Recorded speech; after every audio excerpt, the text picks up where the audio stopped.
Hello and welcome back to FinalWhistle.ie for the third episode of the Rugby Show. And as always, we have an absolutely packed show tonight. I'll be joined by commentator Justin Middleton to discuss all things AIL, and I'll also be joined by Belfast Harlequins Christian Bennison.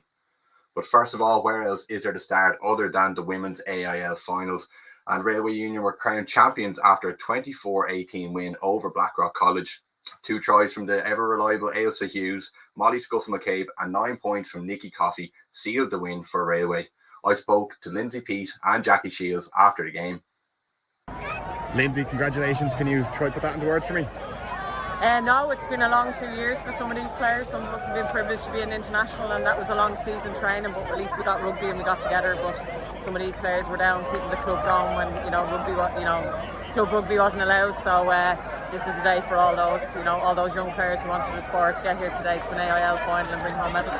100%. And you're a side that plays really free-flowing rugby, and you saw that with a couple of the tries as well. Is that something you try to maybe base your training sessions around and focus on? Absolutely. Obviously we do our job on the opposition and what they bring and how we can kind of pick them apart depending on how they're going to play us, and we did that. But to be honest, what we do is play heads up rugby and make decisions, and that's what we want to, players with high IQs that are athletic and can make good decisions. And I think we put on a little bit of a show today with 2 very good teams. Blackrock like to do the same.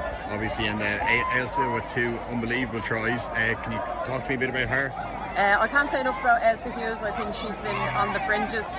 She's worked extremely hard, and today we exactly seen what Ailsa Hughes can do, and can she build from here, because I think she's worked extremely hard over the last couple of years to get into an Ireland jersey. She's been in and out. She thrives on confidence, and I just think she was one of the standout players today, and I'm just so proud of her. And finally, just to see the coverage and the amount of people here supporting women's rugby, how good does that feel for you to be playing in front of? Unbelievable to everyone who came live. Thank you so much. Thanks for good work. Yeah, thank you. To everyone who tuned in, who watched, who supported us in any way, who wished us good luck, that's what we need. That's the support we need. I can't thank you enough. And hopefully today, what we put on, and hopefully you good guys in the media and television putting us out there, we've showcased exactly what women's rugby can do in this country. Jackie, commiserations. Can you try sum up what happened with her? Oh look, we knew coming into this that Railway would be a very good side. They're very well organised, they have a very strong pack and some good backlines. So we made a few mistakes early on and they capitalised, and then we kind of tried to get back into it. I thought we fought really deep. We had a few changes to make, forced changes. But I think if you look at it, they took their chances better than we took ours. Yeah, and like you said there, you did fight back at the end, that late Emma Hoogan try as well. Do you think it was just a case of maybe running out of time in the end? Yeah, I think, it's the first final in 14 years. They've obviously been in a couple of finals recently, so maybe that, experience judged them. Now, we've got a lot of older girls, myself included, but I think maybe we were probably chasing a bit too hard. First half, they got 2 tries, and we were kind of forcing ourselves to make some effort there. So I think towards the end, we had that try, I thought we were back in it, but then we had a few little mistakes earlier or later on, and they just kind of sealed it out. They were very composed that last 5 minutes. They were well able to take the ball into contact, build the phases, and then they just were comfortable then on the ball. And you're certainly a side that are great at set pieces. You obviously see with Hannah's try off the back of the maul, and then Hannah's off the back of scrum, and then Emma's off the back of the maul. Is that something that you concentrate on a lot in training? Yeah, we have a very strong pack there, and again, we're obviously, Laura Feely there was injured, and then we were forced to change Chrissy Haney, Leinster captain, there earlier on. Now the girls that came on did an exceptional job, but you know yourself, when you're forced to make changes in your pack, it does alter things a little bit. But I thought the girls stood up very well. But in saying that, they have a very experienced pack. They have Irish internationals left, right and centre, like ourselves. So I think at times, our pack probably be a bit frustrated with what happened there. We had a great try in the first half, we had a great line in the second half, but there was 1 or 2 that didn't really go to plan. But look, that's what we learn. You learn from every game's a learning, and we learn from this. As a side note, how great is it to have the television cameras here for women's club rugby to finally be getting the recognition it deserves? Oh look, it's fantastic. I'm coming towards the end of my rugby career, and to see these young girls getting exposure, and it's that whole thing, you can't see it if you don't, you can't beat it if you don't see it. And there's lots of kids watching. I'm a teacher in Navan, so big shout out to my kids who are watching. Lots of rugby players there who are fantastic. So if girls can't see the game, they're not going to play the game. So it's brilliant, it's fantastic. TG Carr took it on board. It's fantastic. There'll be live streams the top 4 games, and hopefully it'll grow the game. And I'm enjoying watching the Rail getting celebrated behind me. But look, it won't be bitter. We'll just get better. UL Bohemian sealed the 3rd place playoff with a 19-17 victory over Old Belvedere, also at Energia Park. Tries from Alana McInerney, Claude O'Halloran and Emer Constantine sealed the win for the Limerick side. And Suttonians were crowned conference competition winners after a 26-0 win over Galwegians. Jessica Kelleher, Nicole Carroll and Emily McKeown scored the tries for the Dublin side. I spoke to Suttonians try scorer Emily McKeown and Galwegians coach Craig Hansbury after the game. Craig, commiserations. What are your thoughts after the game? Yeah, look, fair to Suttonians are probably the better team of the day. Unlucky for our girls, they gave it everything. It wasn't for a lack of effort of yourselves in there. Like, each one of them can be proud from where they came from the start of the year to where they are now. It's a great achievement from them. So. Definitely, and you really have a side with great pace out the back with Saskia and Orla Dixon. Is that something that you tried to maybe target at the start of the game? Yeah, our backline is up there. Like, it's just to get them to unlock themselves and hopefully next time we'll just do a bit better and get them going again. And finally, just with the game later on, who are you backing for that next? I'm impartial now, in fairness. I don't mind who wins. It's in fairness, I feel it's been a great day for 3 games being here and then into your part. So hopefully it's not a nice game and we finish off top. Emily, fantastic performance. Can you try sum up how you're feeling? Yeah, look, I'm absolutely delighted. It's my first year in the AIL and I've just loved every minute of it with Suttonians girls, and to top it off with a win is just fantastic. Like we said, each game we were 5 from 5, let's go 6 from 6. We got our 6 from 6, and to keep it to nil is just unbelievable. So yeah. Definitely. And at the start of the season, was this something that you'd maybe targeted, or was it, like you said, just taking everything one game at a time? Yeah, taking it one game at a time, but we definitely had this, once we knew it was splitting into that conference in top 4, it was time to make history. It's the first time that this has ever been, we're the first team to ever win this conference, the first year it's been around, so it's just unbelievable to be a part of it. And then what's next maybe for Suttonians? Do you want to try close the gap on the top 4? Is that something that you maybe are aspiring to get Definitely, if you look at our scores from before Christmas, and we were getting better and better and better, so I think if we were able to break into that, we'd definitely be competitive.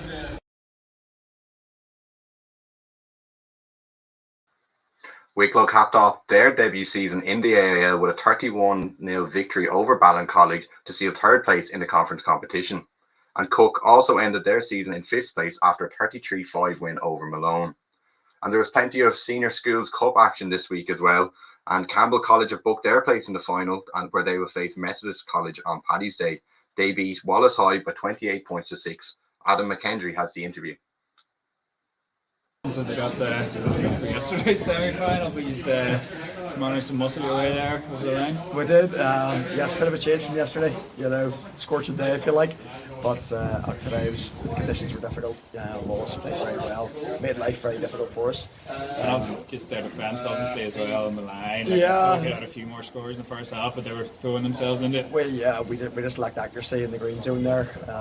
Didn't take our chances. Then Wallace put us under pressure. And we had to work very hard to get to where we were in the end. But we're happy to be there. Some really, really big performances in your pack, especially as well in conditions like that. Like, just how good a unit has that been on here? Yeah, they're excellent. They're great guys, but the spine of the team is based around Zach Solomon, Joe Rose, Longstaff, Ollie McCauley. They're senior players who can play a bit as well, and get stuck in. But very much like the Methody team as well, so we'll not get too far ahead of ourselves. I was thinking then, just obviously with the way he's played there today, especially those forwards that you mentioned, and that Methody team is sort of shaping up to be a good battle there. Yes, well, Methody, they play some 15-man rugby as well. There's some dangerous guys out in the back line, so we'll need to get our homework done for that game and improve from today. But we're delighted to be in the final, and this gives us a target to get ourselves ready. What are the big work-ons going into the final? Our big work-ons are just to be more effective with the ball in the green zone, to keep that, and a few other areas, just game management wise. But we're happy we grind that out, and that's what had to be done today. You mentioned the game management. You had to weather a little bit of a storm at the start of the second half. Wallace came back quite well, got those 2 penalties. But how big was that 3rd try? Because that was the one that sort of took the wind out of their sails and swung it back in your direction. Yes, Wallace, we knew they were going to come at us. They're really well coached. They're always very effective breakdown wise, but it just it took us a while to get into our stride. But the 3rd try, as you said, it just eases that wee bit of pressure, and then boys can relax, and then they started making the right decisions. And obviously, as we were talking about before the game, you've got your guys in the medallion final, you've had your other teams in the finals as well, and now the firsts are into the Schools Cup final. I mean, how proud are you of the rugby throughout the school, not just the first team? Yes, I'm massively proud of the staff, and it's the staff across all the teams, all the age groups. Gareth Fry, Sam McBurney done a fantastic job with their medallion, which then gives us momentum. Our second 15, Richard McMaster and James McKinney, have done a great job, and the pressure's on us to deliver, which is a great thing. There's an internal pressure that we get the finals. It's something. It's not an expectation, but it's a hope. But we're delighted to be there, and we've got 2 weeks to get ourselves ready. Rematch of the 2019 final as well.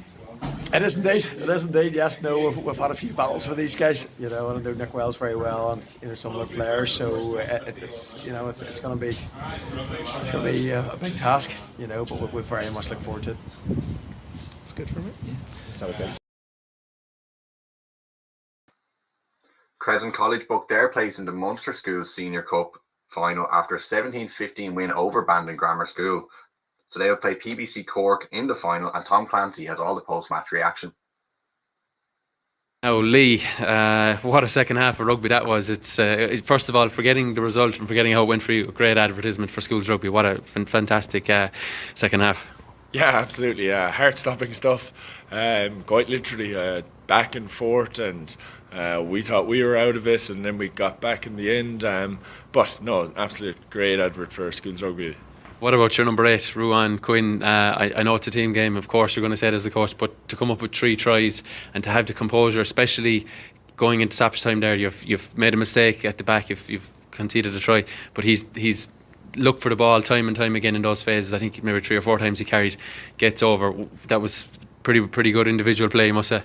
Yeah, he's a real talisman for us. He's been showing up like that all year, and like you said, you can see that he kept showing up again and again, and there was times when Bandon dealt with him, but that didn't put him off. He came back for the next phase and carried the ball again, so showing a great example to the other lads, I suppose.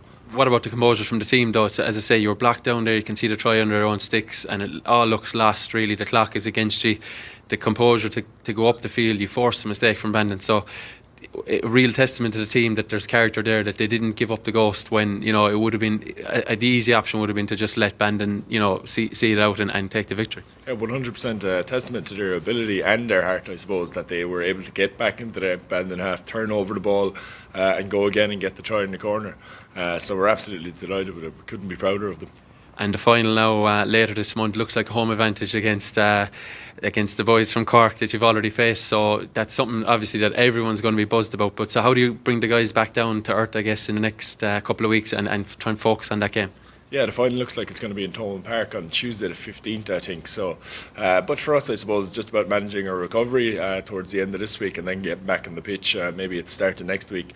There won't be much contact, I'd imagine, because the bodies will be quite sore. It's just little technical things that we need to be working on over the next 10 days or so. Yeah, and just pick up that point there, technical things. What if there was negatives from today? I know it's always good to come out on the right side of a result like that, but what would you pick up initially, your initial thoughts to say, well, that didn't go right for us today, we need to improve that big time before the final?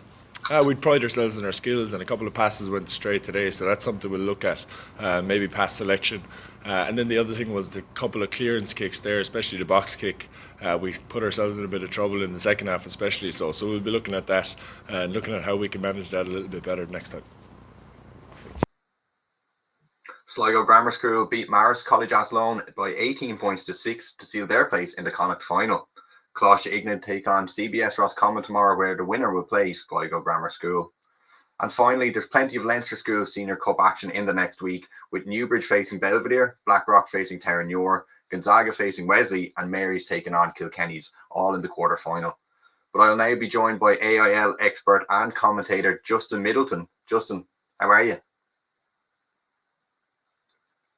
I think you're just on mute if you want to unmute yourself. Luke, sorry about that. Thanks for having me. I'm doing well, and yourself? I'm doing very good. And I suppose over the last while, a lot of people who watch a lot of maybe club rugby around Ireland, they nearly associate your voice with the game. So talk to me a bit, how did you first get into commentary, and how did you first realise that this was something that you wanted to do? It goes back a long way, but I've been watching, rugby since I was a small boy, basically. And I've always had this itch to do commentary at some stage. And basically about 5 or 6 years ago, I just decided I have to start somewhere. And I asked a commentator in New Zealand, one of my favorite commentators, if there's any chance of getting into it and how you start. And he just said to me, essentially what you've got to do is practice like you're at the game behind the television set, and write down the players and formation, and commentate like you basically at the game. So I took his advice to heart, and I did that for 25 games, probably more than what he probably told me to do, but I did it for 25 games through the whole of 2016. And I've actually still got that footage today, but I don't want to go back to it because it's probably very cringe. And then I just put a highlight reel together. I met with one of the lead South African commentators, and I just asked him what he thought of this. And luckily at that time, there was a streaming platform that started in South Africa called School Sport Live. And he sent my demo through to them, and they gave me a chance. And it was a bit of preparation and luck at the same time, because School Sport Live was starting to expand. And basically from early 2017 to the end of 2019, I was their lead commentator, and I called about 100 games, over 100 games at school level. But then, as we know, most people, well, not most people, a lot of people in this industry might have other jobs, and I have a day job, and I got an offer to move to Ireland, and I couldn't refuse it. So that came end of 2019, and I always knew that, even with moving away from South Africa and doing so well and moving up the ranks, a very big risk from a commentary perspective to move. I made a promise to myself that I wouldn't stop. So moved over here. It took about a month or two, November, December, to really just get my feelers out there. I was just messaging everyone. And then luckily in about January, it was 2 months after I got here, the Irish Rugby Football Union, they one of their employees messaged me and just asked me if I would like to do the Junior Cup final between Drumore and Kilfeacle. So that was in January 2020. Did that, was absolutely amazing. Couldn't believe the turnout at a club game, to be quite honest. And then in February 2020, I did Scottish clubs, Irish clubs, which was also quite cool because it's almost like an international game. Then through that, I got put into the club scene. Old Belvedere gave me a shot, gave me 2 games. And then this wonderful pandemic started. And then there was, what you call it in rugby terms, there's probably a 7th or 8th month, well, not, but actually about a 6-month break. Then they brought in that Leinster Community Series, Energia series. And then I got to do about 3 or 4 games then for Old Belvedere. But then again, it just stopped. And then we were basically without club rugby in Ireland for an entire year. And then things started back up in the end of September, I think, when the first proper live stream was of the season for the Leinster Senior League Cup. No, Leinster, all the names are so confusing. It's the Leinster Senior League Division 1 final, but there's also the Leinster Senior Cup. So you can imagine a foreigner trying to work out all these different competitions that all sound the same. But yeah, then it basically started with that Clontarf, the Lansdowne final, which Lansdowne actually won. So that's a whistle-stop tour of my career. Obviously, I could go into a lot more detail, but that's probably a story for another day. And if I can kind of bring you back in time a bit to maybe the first game you commentated on, were you nervous? Were you very apprehensive about it? Or can you kind of talk me through maybe your mindset going into that game when you saw you were going live and there was no going back, really, Justin? It was, look, yeah, the first, I think that my entire game of the first game was, I hated it. I just thought I was going to get comments, and I thought, what the hell am I doing? This is totally different from, doing those 25 games at home. But it was actually like a really strange feeling, because when I was driving home, like, I actually realized that was absolutely amazing, like the experience. But when I was doing it for the first time, that entire game, I just remember it almost felt as if I was commentating on a touch rugby game before school with a whole lot of students running around. But, I suppose most people in the industry are quite critical. And it was just that first live opportunity where I was just doubting myself the entire time and thinking, what the hell am I doing? This is just embarrassing. But that was all in my mind. Obviously, it wasn't embarrassing, because then they wouldn't have given me more games. But that's the type of... I don't think everybody goes through that, to be honest. Maybe a lot of people would have been, they would have been involved in radio, or they would have been journalists before going into commentary, so they might have that media expertise. But for me, it was literally like jumping into the deep end. But that feeling only lasted one game. And you mentioned it there, that you were kind of jumping in at the deep end. Had you maybe experience in media or in, let's say, match reports or anything before that, or did you just kind of went straight into commentary, was it? Nothing. The only experience I had was behind the television set. So I recorded all those games, and I would actually release. I'm actually glad that account got suspended. But I released like 30-second clips of tries. But I'm sure you've seen it all on Twitter. A few pages have got into trouble in terms of sharing content. And a lot of people have actually made like big platforms, and they've been very successful. We don't have to point them out. But I was very upset when my account got taken out, because I was just like, I'm just trying to be a commentator. But like all my clips got taken down, and my whole Instagram account got like suspended. And I was like, what the hell? I'm just trying to be a commentator, So yeah, that's the only kind of maybe experience I had that was close to the actual live experience, was that whole portfolio that I built up. And obviously, you mentioned also earlier that you started off with them school games when you're in South Africa. And I kind of myself, as an Irish rugby fan growing up, I felt, whether I was talking to uncles about rugby or let's say my granddad, it was always like the Northern Hemisphere against the Southern Hemisphere. And as someone who has seen kind of with their own eyes, like schools rugby in South Africa or schools rugby in Ireland, is there a big difference, or is it kind of quite similar? What are the differences? So in Ireland, I've only done 3 school games. That's, mostly because of the pandemic. And in South Africa, there's so many games that are showed live, each week. I think, like I said, I did over 100 games. So that's over the course of 2.5 years, you're looking at like 40 games a year. But what I can say from 3 games is it's actually quite similar, in that it's at school level, they play with such freedom. So if it's not a wet day, it is quite free flowing. But what I will say is that the games that I've done have been knockout games. So the first school game I did was Newbridge versus Blackrock Junior Cup final. So that was a very tense feeling, and the stadium was packed. Even though it was, open rugby, so to speak, there was a lot of tension, and you could feel that it was a final.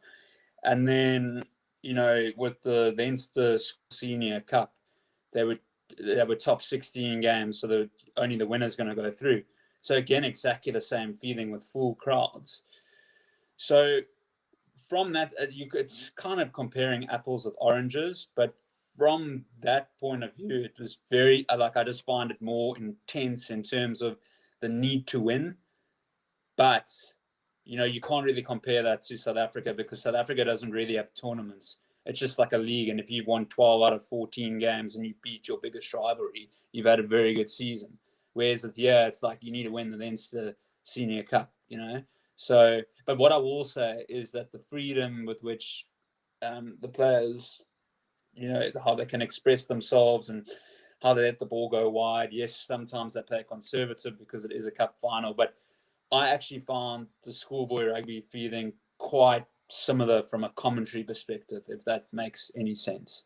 Yeah, absolutely, it really does. And I think something that you're very familiar with, obviously, is Division 1A of the All Ireland League. And where else is there to kind of start but Clontarf and Lansdowne just last weekend? What did you make of that game? Geez, I'll tell you what, I was very happy to be behind the posts in the commentary box, locked away from that Clontarf side, because I haven't.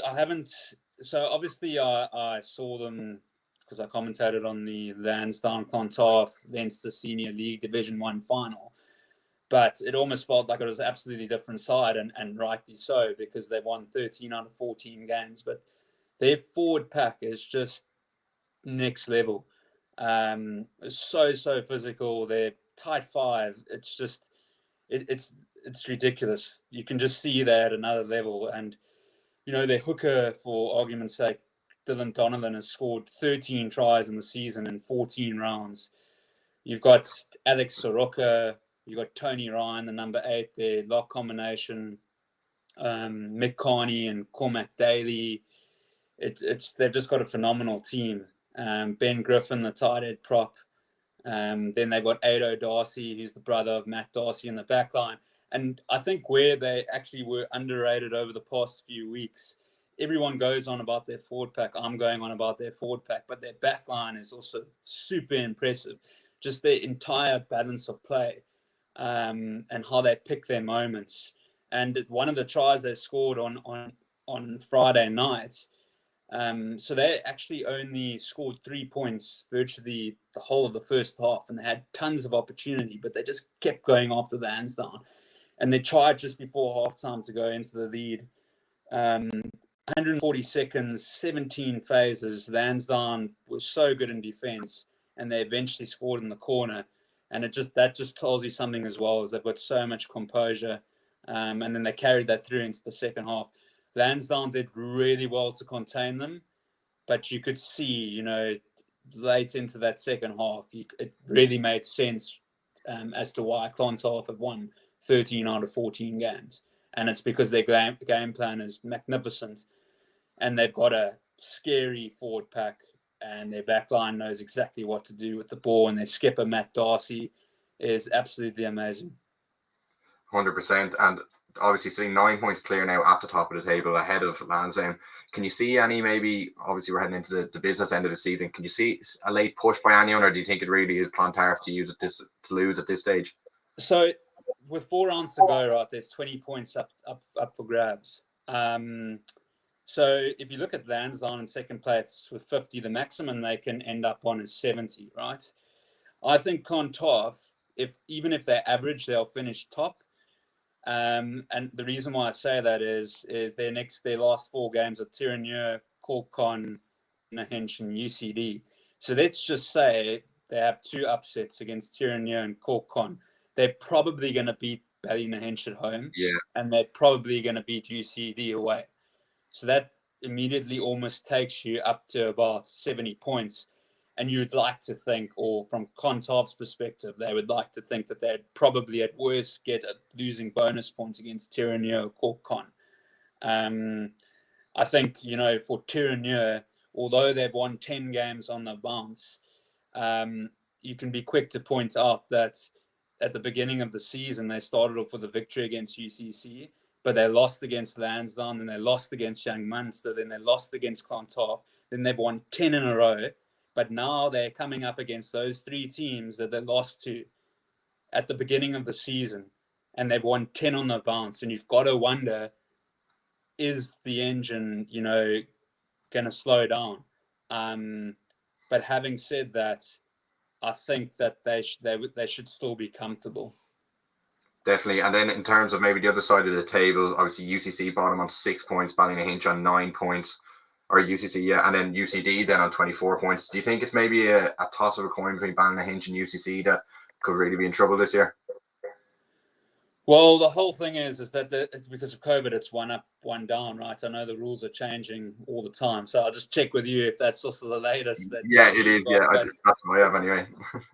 So Ballynahinch and UCC. So technically speaking, numerically, they could still avoid relegation if they can pick up 15 points out of 20 and UCD pick up nothing.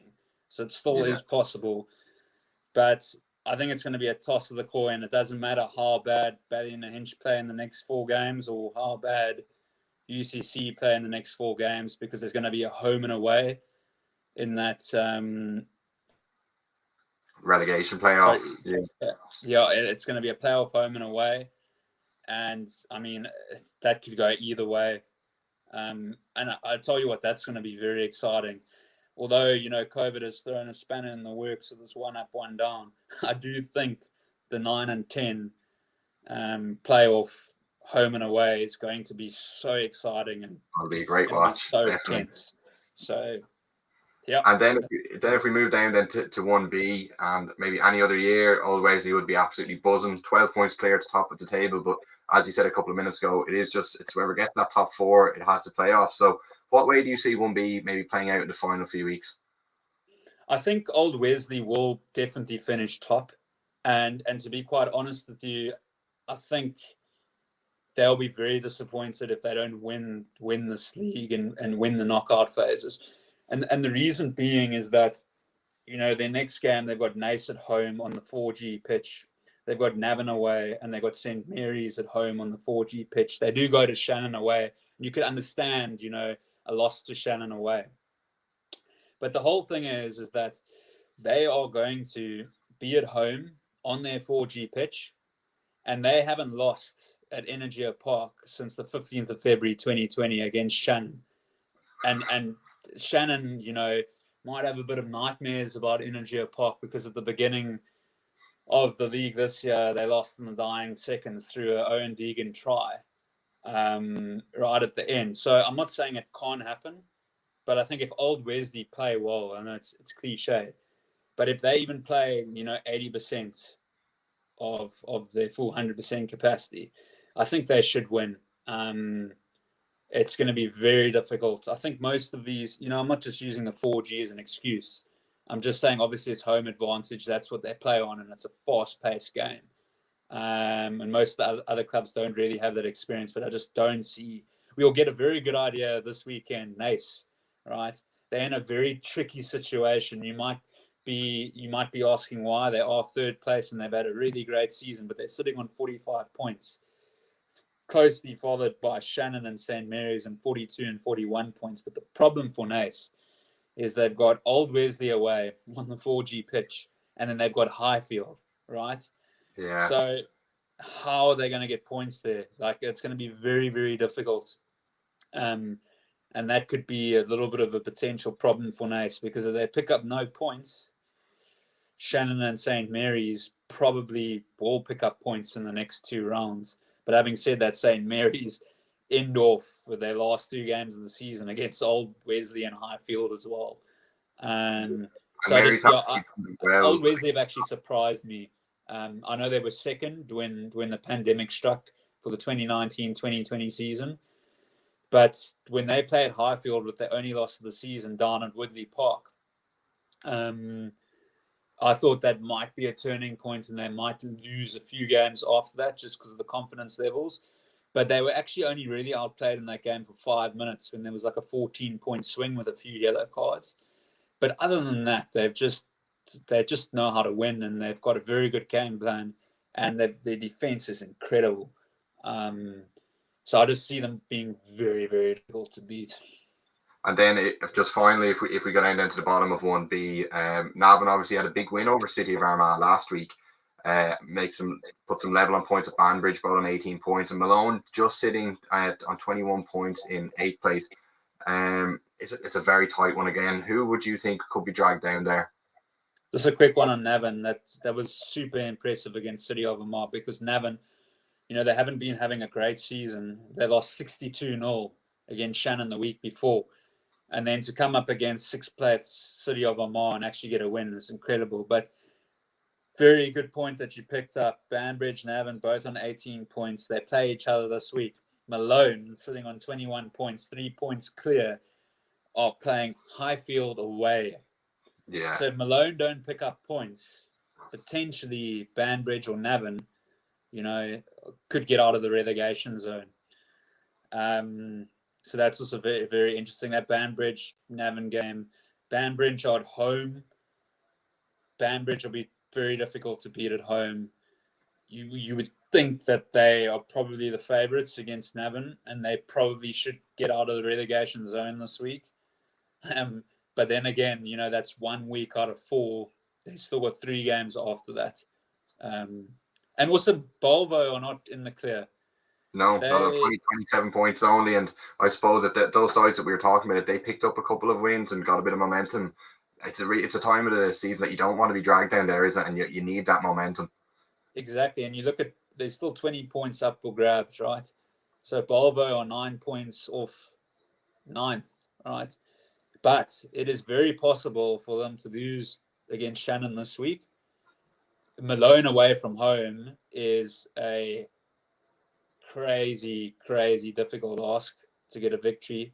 Even though, they've only won 2, it's very difficult to come out of there with a win. They've got City of Amar and Nace, but potentially they could lose all 4. It's possible. So this 1B, 1A has been really good, but 1B, anyone can beat anyone on any given day.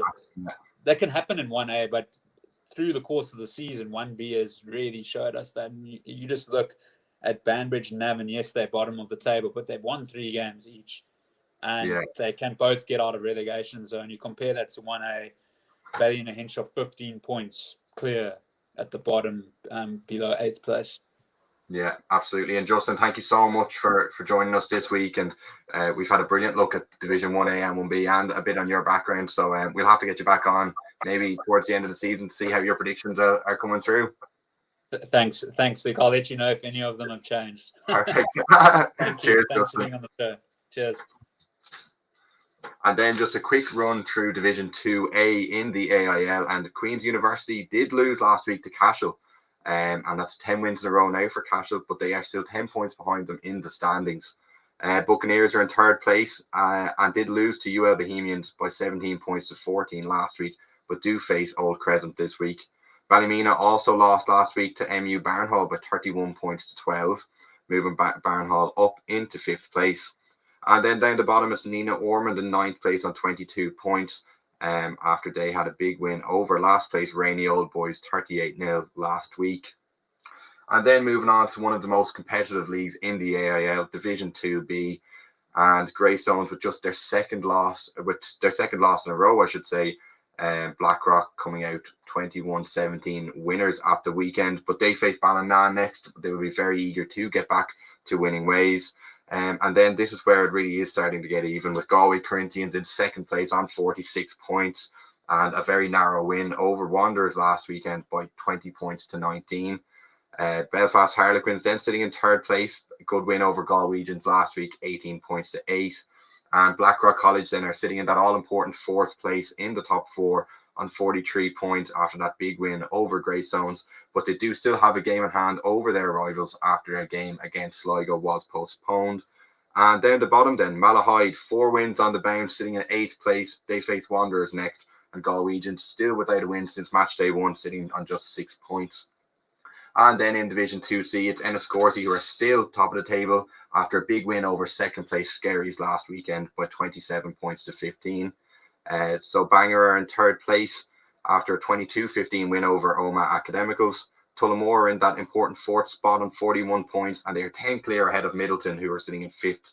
And then down the bottom of the table, there is just 4 points separating 7th and 10th, with Bruff, City of Derry, Clonmel and Sunday 12 sitting bottom of the pile. But now we will be joined by Belfast Harlequins player Christian Bennison. Christian, welcome to the podcast. Hi, Luke. Thanks for having me. Well, it's great to finally get an AIL player in and involved with a club as well. So, I think first of all, I'll just ask you, how are you feeling about the season so far? Are you happy with the side's performance?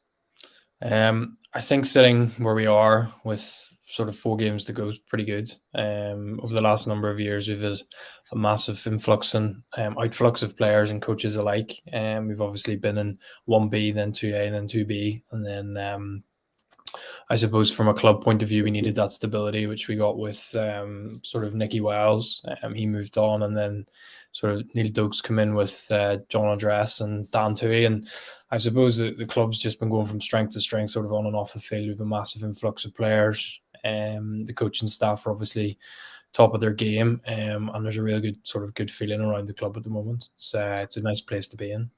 Absolutely, and that was kind of leading into my next question as well. Your previous 2 finishes have been in 8th place in 2B, and I suppose this season you came out like a team possessed at times, sitting in 3rd place now, well in the mix for promotion. And what have been the changes kind of behind the scenes? Is it a change in mentality, or just kind of back to the drawing board sort of thing at the start of the season? I suppose Dougie came in with sort of the end of sort of 2019-2020 season, and instilled his own philosophy and his own sort of game plan and what he wanted everybody to be doing. We've had a massive influx of players, as I've sort of mentioned, and I think that's been a real collective. It's a lot of young guys. The average age of our front row is 22, and playing at AIL level, which is pretty good. We have a few experienced heads in there as well, sort of just driving the team. We've Paddy McAllister, who's sort of working for the club whilst playing, with James McKinney also involved with the coaching staff and the players. So having that sort of mentality of winning things from a professional environment, mixed with the coaches as well as the young guys coming through with all their enthusiasm, really, I think has it's sort of given everybody a new lease of life. Having rugby for sort of 2 seasons really, everyone was itching to get back, and I think the goal from everybody really is enjoy the rugby, but actually let's go out and fight for every inch this season. Definitely, and like I mentioned beforehand, Division 2B very competitive this season. Like, any team could go out and beat anyone. You saw it last week with Malahide against Wanderers. And then I suppose out of all the players that you or teams that you've played this year, has there anyone who has maybe stood out as your maybe favourites, or who you think are the strongest in the league? I think, Greystones obviously were sort of running away with the league just before Christmas, and then had some close fixtures sort of after Christmas, which is sort of, reined them back in a wee bit. I think our away trip to Wanderers is probably the biggest result that I've seen for us, and sort of, oh my goodness, how did we lose that by so many? Considering we'd beat them at home, albeit just about, but it was sort of a shock to the system for, I think, the boys, and just thinking, I don't know how this is going to go. So for me, watching that game, I think they have to be up there with one of the teams to sort of beat, especially down at their place, where I think they're going pretty well, sort of at a home record. So for me, Wanderers, yeah. And I suppose at the start of the season, if I can jog your memory back to the base, obviously now that you're sitting in the top 4, promotion is going to be something that you're really going to be aspiring towards. But at the start of the year, did you set yourself goals as a side of what would be maybe an acceptable finish, or what were the goals? The immediate goal when Dougie came in was promotion. I think, everyone plays rugby for a reason, whether it's a social reason or competitive reason. I think from where the club's been and where it is now, I think the obvious goal was promotion. We knew by the sort of caliber of players that we had at the club already, and the players that we were sort of recruiting in terms of props and second rows, which we had sort of lacked over the last few seasons. We really sort of built a bit of depth there. I think promotion, although each game we have to take it, as they come, it has to be the sole focus. And I think for us, it was the sole focus, and sort of still is the sole focus, is really, yes, taking each game by, as it comes, but really, we need to fight for the promotion, sort of promotion battle. Absolutely. And obviously the season isn't finished yet, but is there a highlight that has maybe stuck out for you, or a turning point of the season as a player? So for me, I played, there's probably 3. One's probably the obvious big win against Greystones. I think after losing narrowly at home, I think the boys turned up and really, were physical from the first whistle to the last whistle. And I think that sort of put a marker down to the rest of the league. So that was a really nice sort of victory.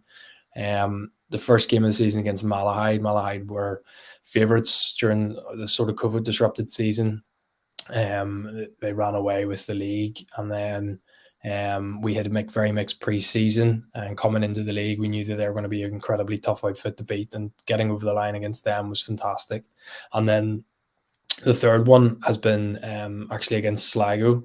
We were backs to the wall, 22 points to 3 down, sort of 20 minutes to go, turned it around, 133-22. It's a team that we've never beaten. In 6 encounters, we've only beaten them once, which was at home. And I think that really, for me, was sort of looking at the boys being like, you know what, we might actually push here for promotion. And I think without that win against Sligo, I don't think we would be in the battle that we're in now. Yeah, and I actually I watched a couple of highlights, and I kept up to date on the social media streams from that. And because I do a couple of roundups after the Saturday of the games, and when I saw the score 22-3 to Sligo, I even had written these off. But it was some unbelievable playing that second half to bring yourselves back around. And if I can I have you kind of looking backwards and stuff. If I can look you forward, maybe in 5 years' time, even on a personal note, where would you like to see Belfast Harlequins and you being? It's hard to say. We want to be in the top leagues. I think that's pretty obvious. So if I said 1A, is that unrealistic within 5 years? Probably not with the players that we've got. We've a very young squad, the average age being 25. That squad's just going to go from strength to strength. And I would love the club to get back up to 1A, which is where we've been before, and competing right at the top of the leagues in the playoffs. Realistically, I think 1B over the next 5 years would be really, really, really good. Just from where we were 2-3 years ago when I sort of joined the club, to now where we're going. I think, if we retain everybody that we already have and add to that, obviously, I think we could really push that, certainly 1B, and if not 1A. And I only saw there a couple of days ago, Niall Lannan, a former Belfast Harlequins player, joining Bath. And does that give you, as players and maybe of family friends or teammates of him in the past, does that give you a real boost as well as seeing someone that going on and playing at the highest level? I think so. Niall's been a stalwart of Quins for many years. Family and stuff have been involved at the club. Brothers have played alongside both brothers, so it's great to see somebody so local and actually somebody so personal and personable, who just sort of chats to you and almost acts like he's, everyone knows that he plays sort of professional rugby, but he doesn't act like somebody that plays professional rugby, if that makes sense. And is a very sort of nice guy. Will happily come and sit and chat to us, no problem, if we asked him if he would come on a podcast or something like that. So it's great to see somebody so nice doing so well. And I suppose we've past players. Jacob Stockdale played for the club.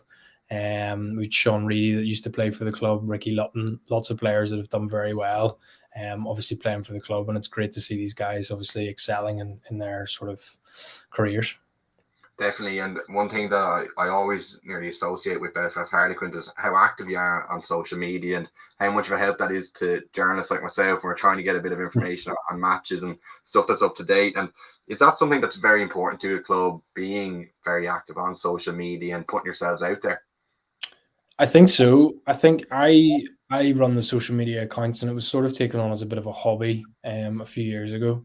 And it was more looking at, I think, Bristol Bears, when they started sort of in the Premiership and rebranded as the Bristol Bears. They had a great social media sort of a team. They had really good videos, very good graphics and memes and things. And it was very good and very interactive. And I thought, actually, why not do something similar, local rugby? Yes, it's local rugby and it's not going to get as much traction overall. But actually, I think we look at the crowds that we've had for some of the AIL games. We've had 150, 160 at lunches, which we haven't had since we were in 1A. The bar's been full. There's live music playing. I think the whole promotion around the club, everything is now digitalized. Everyone's got a phone.